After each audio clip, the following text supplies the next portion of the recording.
So thanks for coming back. Next, let's talk about some of the nursing implications of the antibiotics. Before beginning therapy, we need to assess drug allergies. It's important that we keep that up to date on the chart, that we look at renal, liver, and cardiac function, as well as their other lab studies. We want to be sure that we obtain a thorough patient health history, including their immune status. Remember, some of our antibiotics are bactericidal and some are bacteriostatic. So if we have someone who's immune compromised, we really need bactericidal medications. We want to assess for any conditions that can be contraindications to a particular antibiotic. For example, our medication with the myasthenia gravis. If we give that ketalide to the patient with myasthenia gravis, they can go into respiratory failure, right? So we want to make sure that we're looking for those contraindications or things that can indicate cautious use. We want to assess for potential drug-drug interactions, drug-food interactions, and it's really important that if a culture is going to be obtained, that it is obtained before the antibiotic is started. Once the antibiotic is started, it's too late to obtain the culture. So don't be that nurse. Always ask, do you need a culture before we start the antibiotic? Instruct your patients to take the antibiotic exactly as prescribed and for the length of time prescribed. They should not stop taking the medication early just because they feel better, and that's a common reason for us to have resistant infections. We want to assess for signs and symptoms of superinfection. Superinfection, remember, is when we have these other infections that occur as a result.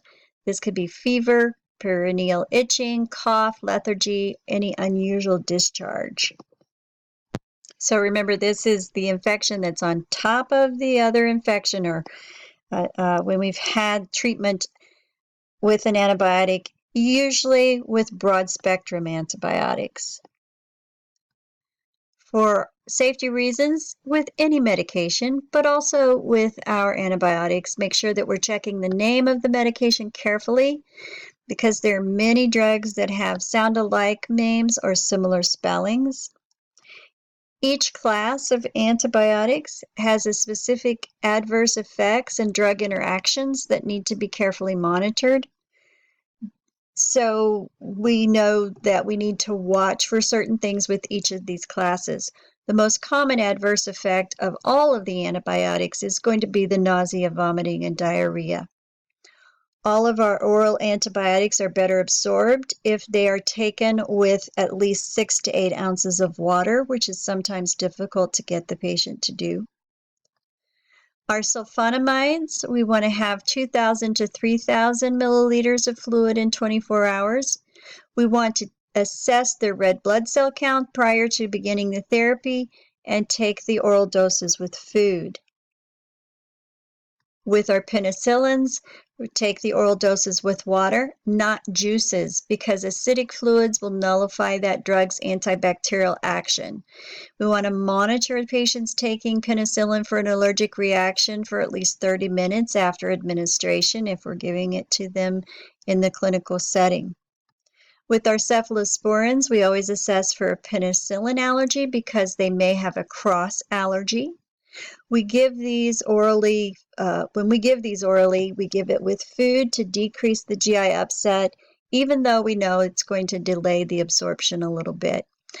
Some of these drugs may cause a disulfiram or an antabuse-like reaction when taken with alcohol.